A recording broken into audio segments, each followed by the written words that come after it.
नमस्कार, मी शिल्पा गुजर. सुखी जीवनाचा मंत्र या आमच्या विशेष अशा कार्यक्रमात तुम्हा सगळ्यांचं खूप खूप मनापासून स्वागत आहे. मला माहिती आहे रात्रीचे 11:30 वाजलेत आणि तुम्ही सगळेजण अतिशय आतुरतेने आमच्या या शोची वाट बघत बसलेल्या आहात.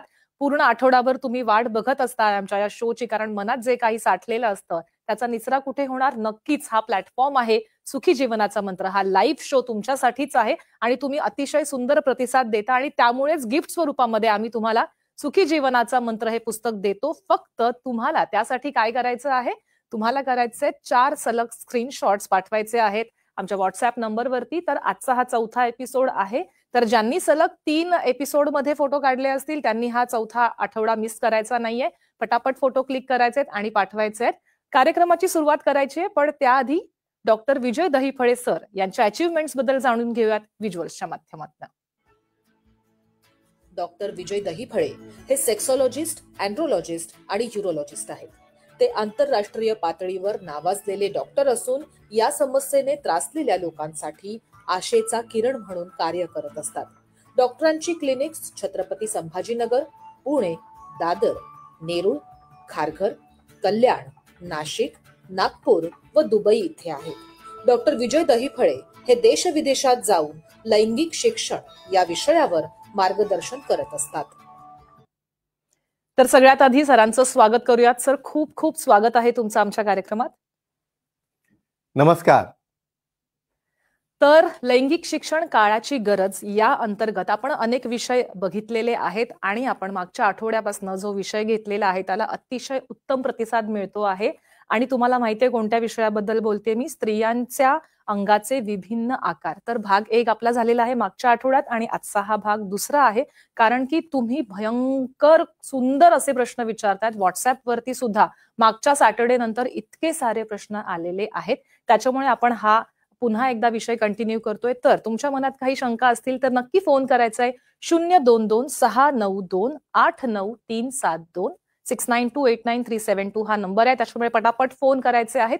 सर, हा विषय अतिशय छान आहे आणि मागच्या आठवड्यात इतके सुंदर फोन आलेत आणि मला वाटतं त्याच्यामुळे आपण हा विषय पुन्हा एकदा कंटिन्यू करतो आहोत. नक्कीच त्याचा भाग 2 हा कंटिन्यू करतोय आणि विशेष म्हणजे यामध्ये आपल्या बंधूंचे, पुरुषांचे देखील त्या ठिकाणी सजेशन आलेत की हा टॉपिक झाल्यानंतर त्यांना विभिन्न आकार, त्यांना अवयवाचे देखील पाहायचे आहेत. सांगूया आपण. नक्कीच. सर्वप्रथम आपल्या जगभरातील NDTV मराठीच्या या सुखी जीवनाच्या मंत्राच्या या लाईव्ह भागामध्ये तुमचं अगदी मनापासून स्वागत. तुमचं सर्वांचं अभिनंदन. फक्त एका कारणासाठी, कारण जेव्हा आम्ही टॉपिक देतो तुम्ही त्याची मागणी करता की आम्हाला आणखी माहिती पाहिजे आणि विशेष म्हणजे त्याचा तुम्ही अभ्यास करून त्याची पूर्ण प्रश्नावली तयार करता आणि या ठिकाणी या कार्यक्रमाचं खरं सुंदरता जी म्हणता येईल ही तुमच्या प्रश्नामध्ये आहे. आणि शिल्पाजी, आपले दर्शक हे वाटच बघत असतात. आला फोन की तुम्ही द्यायचा. आलाच आहे सर, आलाच आहे. आपल्याला मुंबईहून फोन आलेला आहे पहिला. विक्रम आपल्याशी बोलतात. विक्रम, तुमचा प्रश्न विचारा. विक्रम बोला. विक्रम, तुम्ही फोनवरून सलग बोलू शकता. टीव्हीचा आवाज कमी करायचा आहे म्हणजे आम्हाला सलग तुमच्याशी बोलता येईल. विक्रम, तुम्हाला आवाज येतोय? नक्कीच काहीतरी व्यत्यय आहे. पण एक माझी आणखी मेलवर तुमच्या मेलवरती प्रश्न आलेला, आपण त्याच्याबद्दल बोलूयात. मला वाटतं आपण गेल्या आठवड्यामध्ये पफी वजाना आणि आणखी एका वजानाचा प्रकार तुम्ही सांगितला, तर तसंच आहे. त्यामध्ये आणखी 2 प्रकार आपले राहिले आहेत. बरोबर. ज्यामध्ये स्पेशली आपल्याला पाहायचे तुलिप वजाना. येस, मला तेच विचारायचं होतं. हे बघा, या ठिकाणी मित्रांनो तुम्हाला सांगतो याचं बेसिक रिझन आपण विभिन्न आकार प्रकार का पाहतोय. कुठल्याही प्रकारे आपल्या पार्टनरची नॉर्मल अॅनाटॉमी, नॉर्मल फिजिओलॉजी आणि नॉर्मल बायोकेमिस्ट्री माहित पाहिजे. तुलिप म्हणजे काय? तर तुलिप हे एक फुलाचं नाव आहे. तुम्ही जर तुलिप पाहिलं तर त्यामध्ये एक असं उमललेलं फुल, उमललेली कळी जशी असते त्या पद्धतीने जे बाह्यांग आहे त्या लेबिया मेजोरा म्हणजे मोठ्या लिप्स ज्या आहेत त्या आतल्या लिप्सना अतिशय कमी प्रमाणामध्ये त्याचं एक्सपोजर देत असतात. त्यामुळे त्याचं अपीअरन्स जे आहे, त्याचं लुक जे आहे हे आपल्याला दिसायला लागते एखाद्या फुललेल्या उगवत्या कळीसारखं. जवळपास 30 ते 40% महिलांमध्ये अशा प्रकारच्या योनीचं बाह्यांग हे आढळतं आणि हे देखील टोटली नॉर्मल असतं. हे या ठिकाणी मी का सांगू इच्छितो, कारण माझ्याकडे काही अशा केसेस आलेल्या आहेत की अशा पद्धतीनं पूर्णपणे क्लोज राहण्यापेक्षा ओपन राहिलेल्या प्रकारच्या हे जे प्रकार असतात या योनी अंगाचे बाह्यंगाचे ते देखील टोटली नॉर्मल असतात. त्यामुळे कन्फ्युजन करायची गरज नसते. गरज नाही. आपल्याला फोन येतोय संभाजीनगरहून, हरकत आपल्याशी बोलतायत घेऊया. प्रतीक तुमचा प्रश्न विचारा. बोला प्रतीक. नमस्कार सर. नमस्कार जी, बोला. स्त्रियांमध्ये इनर लिप्सवर अनावश्यक केस असतील तर त्यावर काय उपाय असतो सांगा सर. नक्कीच. अच्छा, पार्टनरचं वय काय तुमच्या? ठीक आहे, 30. काय हरकत नाही. 30 आहे का? बर. हो. वय काय विचारलं मी तुला, एक महत्वाचा भाग सांगतो. बर. वयोप्रमाणे जसं बदल होतात, मेन्सेस मध्ये आहेत, रजोत्तेजन आहे, किंवा बरेचदा काही जणांना पीसीओडी असतं. हो, बरोबर. आणि अशा केसमध्ये हिरसुटिझम नावाचा प्रकार काय असतो, आणि इनर लिप्सवर हेअर असतील तर हायजीन वाईज आणि त्यांच्या ऍक्टिव्हिटीमध्ये काय अडचण ते सांगूया आपण. नक्कीच. हे बघा, असा देखील प्रकार अस्तित्वात असतो का? बरेचदा पाहता ना तुम्ही, एखाद्याची आपण दाढी मिशा वगैरे पाहिलं, कधी कधी ती गालावर एवढी वर आलेली असते की तुमच्या डोळ्यापर्यंत पोहोचायला लागते. त्याच पद्धतीनं आपल्या शरीरातला प्रत्येक भाग हा वेगवेगळा असतो आपल्या जेनेटिक्स प्रमाणे. बऱ्याचदा आयडियली मॉन्स प्युबिस म्हणजे बाह्यंगाच्या वरच्या बाजूला आणि बाह्यंगाच्या ज्या व्हर्टिकल लिप्स त्या साईडला त्या ठिकाणी नॉर्मल हेअर ग्रोथ असते. काही केसेसमध्ये इनर लिप्सवर ग्रोथ असेल, त्यामुळे युरिनेशन केल्यानंतर त्या ठिकाणी पार्टिकल जमा होणे, युरिनरी ट्रॅक्ट इन्फेक्शन होणे, आणि कॉन्टॅक्ट करताना त्या ठिकाणी हेअर फॉलिकलला इन्फेक्शन झालं तर पेन होणे, या गोष्टी होतात. म्हणून लेझरद्वारे, हे बघा, या ठिकाणी शेविंग करता येत नसतं कारण हा नाजूक आणि डेलिकेट भाग असतो. तर एनडीआर लेझर्स आहेत किंवा इतर प्रकारचे ई पायलेशन लेझर असतात, 5 ते 6 सेटिंगमध्ये हळूहळू त्याची ते ग्रोथ कमी करतात. आणि अर्थातच हायजीनच्या दृष्टीनं ऍक्ट करताना पेन होणं किंवा पुलिंग ऑफ हेअर्स होऊन फॉलिक्युलायटिस किंवा इन्फेक्शन होणं, या गोष्टी यातनं टाळता येतात. तुमचं अगदी मनापासून कौतुक आणि अभिनंदन. का आपल्या पार्टनरसाठी प्रश्न नक्कीच. विचारणं हे तेवढंच महत्वाचं असतं. नाहीतर सर्वांना कंप्लेंट करण्याची सवय असते हो. की हे असं का, हे असं का, खरंय. तू तुझं बघून घे, मला एकदम व्यवस्थित पाहिजे, असं असू शकत नाही. नाही. मला वाटतं उत्तर मिळालं असेल यांना. नक्कीच त्यांना मिळाले आणि माझ्या मैत्रिणींना हरकत सुद्धा नाही, या. मिळालेलं आहे. हो. फोन येतोय आपल्याला अहिल्यानगरहून, चालेल. आपल्याशी बोलतायत मधुकर तुमचा प्रश्न विचारू शकता. Hello sir. नमस्कार, बोला. नमस्कार सर. पुरुषांप्रमाणे महिलांमध्ये देखील फोरस्किन असते का आणि त्याचा काही फायदा असतो का, याबद्दल माहिती पाहिजे होती. खूप वा, खूप अतिशय छान प्रश्न छान. विचारला. खरंय. वाटतं तुम्ही ईमेलवर हे सर्च केलेलं दिसतं येस पूर्ण. Yes yes. हे बघा, पुरुषांमध्ये आपण नेहमी डिस्कशन करतो की लहान मुलांमध्ये फोरस्किन हो, आहे, हो. त्याला फुगा येतो, त्याला इन्फेक्शन होतं, आणि मग अहो हे महिलांमध्ये अस्तित्वात असतं का? कारण इकडनं नॉर्मल सुरू होतंय. अॅनाटॉमी देखील खूप जणांना माहित नाही. सांगूया आपण. नक्कीच. जेव्हा डेव्हलपमेंट होत असते आपल्या गर्भाशयामध्ये, मुलगा आणि मुलगी जवळपास 3 वर्षाच्या वयापर्यंत सेम असतात, 3 महिन्यापर्यंत म्हणेल मी. आणि नंतर सेपरेशन होताना जो लिंगाचा भाग आहे तो पुरुषांमध्ये मोठा होतो आणि स्त्रियांमध्ये तो बारीक होत जाऊन शेवटी त्याचं क्लायटोरिस बनतं. त्याच पद्धतीने क्लायटोरिस बनल्यानंतर इनर लिप्स वर गेल्यानंतर एक प्रकारची त्यावर कॅपिंग तयार करतात. त्याला आपण हुड म्हणतो किंवा त्याला आपण फोरस्किन देखील म्हणतो. पण पुरुषांमध्ये फोरस्किन म्हणतो, स्त्रियांमध्ये त्याला हुड म्हणतो. आणि ही वरच्या नाजूक भाग जो आहे त्या ठिकाणी गोलाकार भाग, ज्याला क्लायटोरिस म्हणतो, त्याला ते सेन्सेशन जे आहेत ते कपड्यांना रबिंग होऊ नये, त्या ठिकाणी अननेसेसरी इचिंग होऊ नये, त्या ठिकाणी इन्फेक्शन होऊ नये, म्हणून ही स्किन देखील त्यावर स्लाइड होत असते. आणि या फोरस्किनला जे आहे आपण त्याला प्रोटेक्टिव्ह स्किन म्हणतो, आणि ते आतल्या क्लायटोरिसला सेन्सिटिव्ह आणि सेफ ठेवते, ज्यामुळे की ऍक्ट करताना त्यांना पेन किंवा कसल्याही प्रकारचा एक डिफिकल्टी होत नाही. अतिशय महत्वाचा प्रश्न आहे. बऱ्याच स्त्रिया ज्या कंप्लेंट करतात ना की मला ऍक्ट करताना पेन होतो, मला सहन होत नाही, म्हणून बरेचदा ते अलाव करत नाहीत. पण त्याची निगा जर ठेवली तर काहीच काळजी करायची गरज नाही. नक्कीच सर. आपल्याला अजून एक फोन येतो आहे, पुण्याहून आपल्याशी बोलतायत पिंकी तुमचा प्रश्न विचारा. नमस्कार सर. नमस्कार जी, बोला. सर, नॉर्मल डिलिव्हरी झाल्याच्या नंतर स्त्रियांच्या ह्याच्यामध्ये ढिल्लेपणा येतो.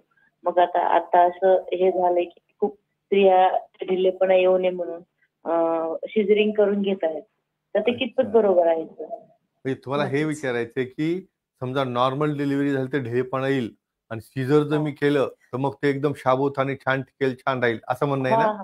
बरोबर. हे अतिशय कसं चुकीचं आहे. तुम्ही सुंदर प्रश्न विचारला, या ठिकाणी सांगूया.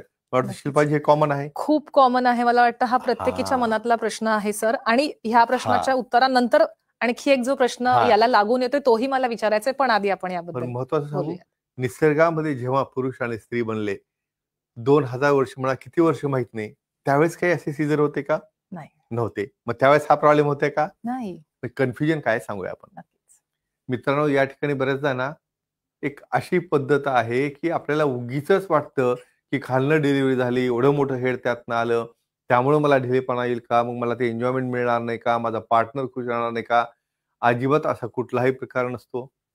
मला एक दुसरी गोष्ट सांगा, की ज्याला डिलिव्हरीच झालं नाही, ज्याला बाळच झालं नाही, मग त्यामध्ये ढिलेपणा आला तर? ते होतं ना. मग हे कशामुळं होतं? वय वाढल्याप्रमाणे मेन्सेसमध्ये बदल झालेले आहेत, मेनोपॉज आहे. त्या ठिकाणी पेल्विक फ्लोअर जो आहे, हा निसर्गाने असा दिलेला आहे, जरी डिलिव्हरी झाली, लवचिकता जरी किती एवढी छान असते त्या ठिकाणी योनीची, की तेवढा भाग परत हा कोलॅप्स होतो. आणि सर्वात महत्त्वाचं लक्षात ठेवा भगिनींनी, की हा ढिलेपणा हा त्या मायांगाचा नसतो. तर त्याच्या बाजूला असणाऱ्या ज्या स्ट्रॉंग मसल आहेत, पेल्विक मसल्स आहेत, तुम्ही एक्सरसाइज करत नाही, व्यायाम करत नाही. अहो 9व्या महिन्यापर्यंत देखील ते काम जर केलं ना, कसल्याही प्रकारचं अबॉर्शन होत नसतं. एकच सांगेन, हे डोक्यामध्ये जे मिसकन्सेप्शन आहे, की मला सीझर जर केलं, तर त्यामुळं माझा खालचा भाग ओके राहील, असं अजिबात नसतं. ही तुमची फिजिओलॉजी जी आहे, ही मेंटेन ठेवण्यासाठी केगल एक्सरसाइज, व्यायाम, चांगला आहार, ओबेसिटी, फॅट नसणं, या सर्व गोष्टींमुळे होतं. त्यामुळे निसर्गाने जे दिलेलं आहे, ते अतिशय उत्तम असतं. त्यामुळे कुठल्याही प्रकारे असा कन्सेप्ट ठेवून तुम्ही उनाकारण माझं सीझर करायला पाहिजे, हो. या गोष्टीसाठी जायला नको. ज्या ठिकाणी इंडिकेटेड आहे, कुठं नाळ अडकलेली आहे, हार्टबीटचा प्रॉब्लेम आहे, लास्ट स्टेजला फक्त तुम्ही करायला पाहिजे. अदरवाईज 90% डिलिव्हरी नॉर्मल होत असतात. मला वाटतं भगिनीचा हा डाऊट दूर झाला हा असेल. डाऊट दूर झालेला आहे. मला वाटतं सी सेक्शन किंवा नॉर्मल डिलिव्हरी, बरोबर आहे. म्हणजे नॉर्मल डिलिव्हरी नंतर इतके सारे फायदे आहेत, हो. त्याच्याबद्दल लोकांना मला वाटतं माहितीच माहिती नाहीये आहे, का माहिती आहे. त्यांना माहीत करून घ्यायचं नाहीये. अशा बऱ्याच गोष्टी आहेत, की म्हणजे हां. ढिलेपणा येतोय म्हणून सी सेक्शन हां. करायचं, तर हे किती रॉंग आहे. तुम्ही इतकं अतिशय, छान अतिशय मेसेज रॉंग दिलाय आहे. याच्याबद्दल. नक्कीच, नक्कीच. आपल्याला अजून एक फोन येतोय, हो. हिंदी भाषिक आहेत आपले. घेऊया. विक्रम आपल्याशी बोलतायत मुंबईहून. विक्रम जी, आप सवाल पूछ सकते हैं. जी हेलो सर। नमस्ते हेलो. जी, बोलिए. जी जी सर, मेरा सवाल ये है कि जो वजाइनल डार्कनेस होता है, जो हाँ. स्किन जैसे जो डार्क हो जाता है, हाँ. उसको लाइट कुछ तरीका है एक्सेप्ट फॉर लेजर्स या कुछ क्रीम्स वगैरह है जिससे आप उस एरिया को थोड़ा लाइटन अप कर सकते हैं? क्या कोई तरीका है उस चीज का? ओह! अच्छा, अच्छा, अच्छा। Very good. एक एक मुझे बोलिए, आपके पार्टनर की एज क्या है अभी एट प्रेज़ेंट?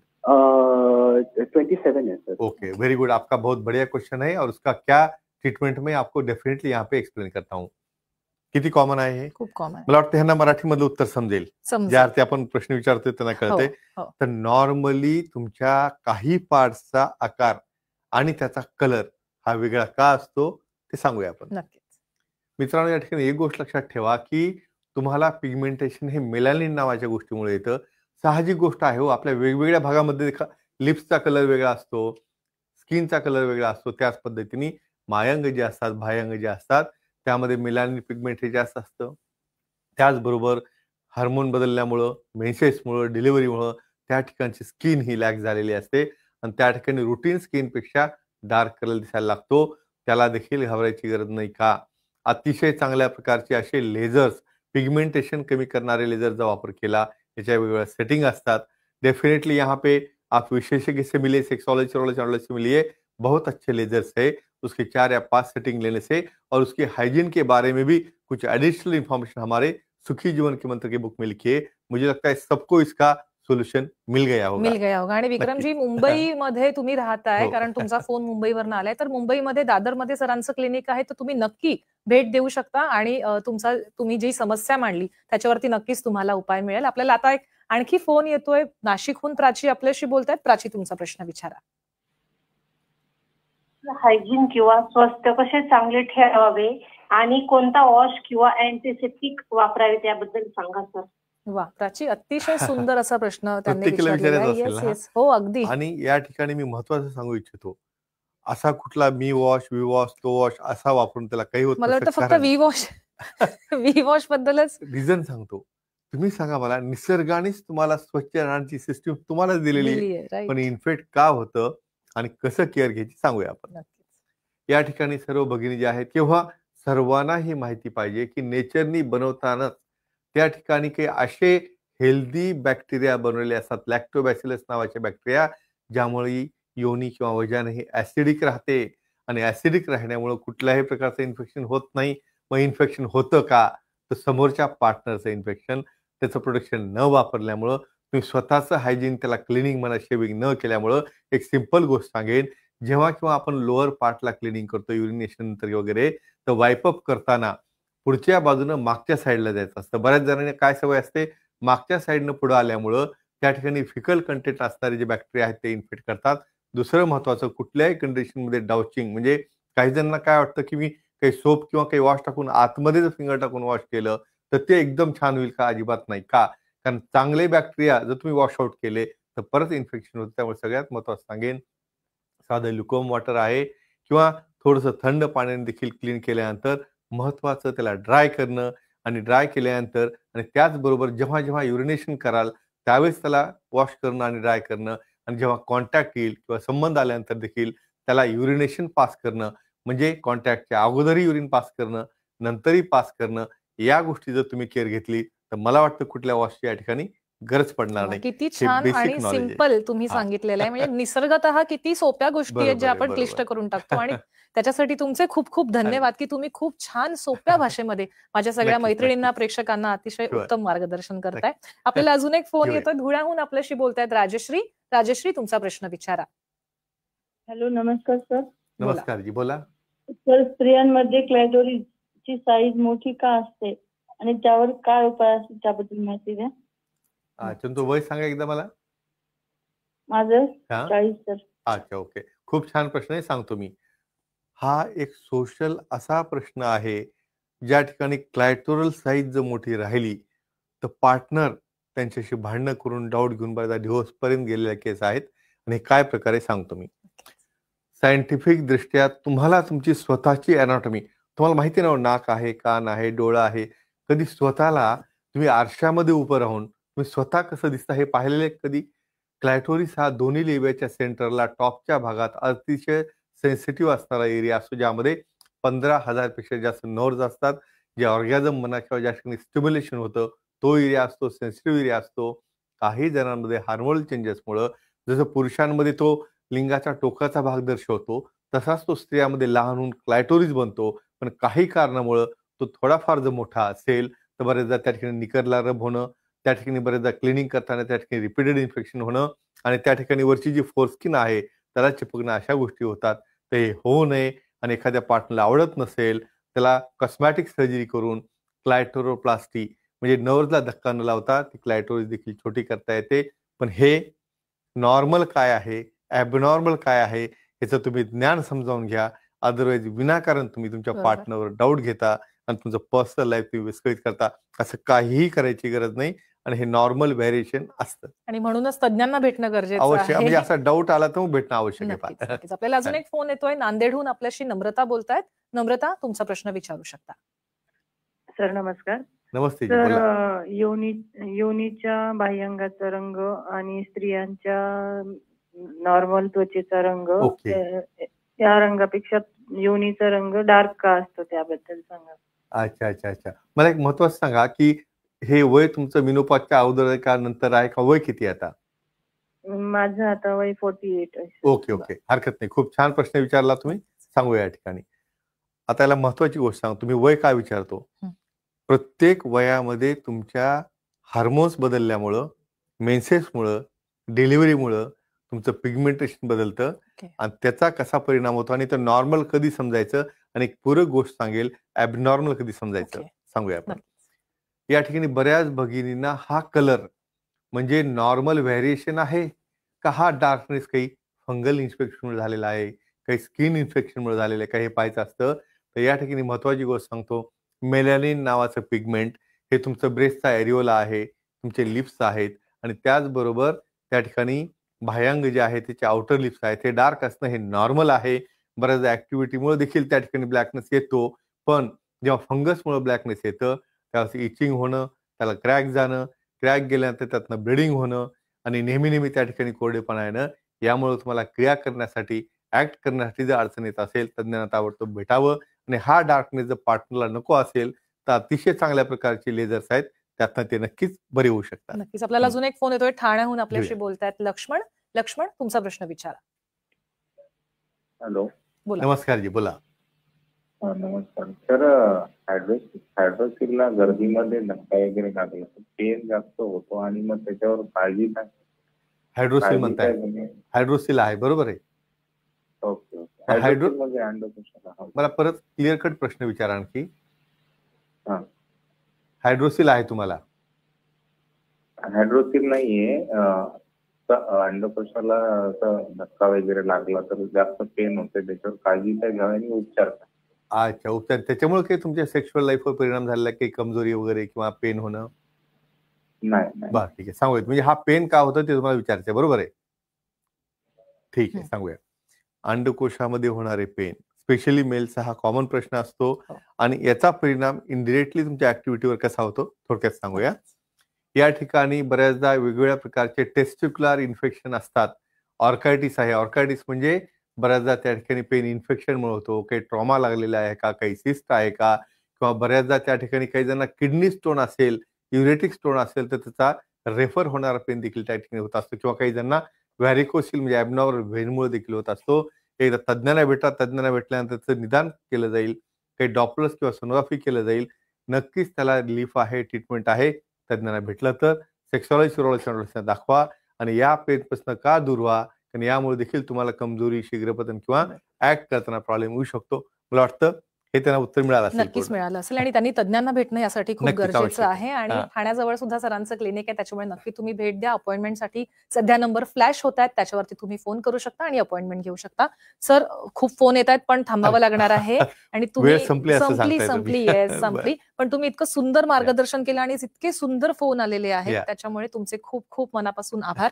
माझ्या धन्यवाद. प्रेक्षकांना पुन्हा एकदा आठवण करून देते, ती म्हणजे जे आजचा 4था एपिसोड आहे आपला स्क्रीनशॉट साठीचा. जर अजून फोटो काढले नसतील तर पटापट फोटो काढून घ्यायचे आहेत तुम्हाला आणि पाठवायचे आहेत व्हॉट्सअप नंबरवरती आणि तुम्हाला मिळणार आहे सुखी जीवनाचा मंत्र हे पुस्तक गिफ्ट स्वरूपामध्ये. त्याच्यामुळे आता वेळ झाली इथेच थांबण्याची. पुन्हा भेटायचंय पुढच्या शनिवारी रात्री 11:30 वाजता आमच्या सुखी जीवनाचा मंत्र या शो मध्ये. नमस्कार. नमस्कार.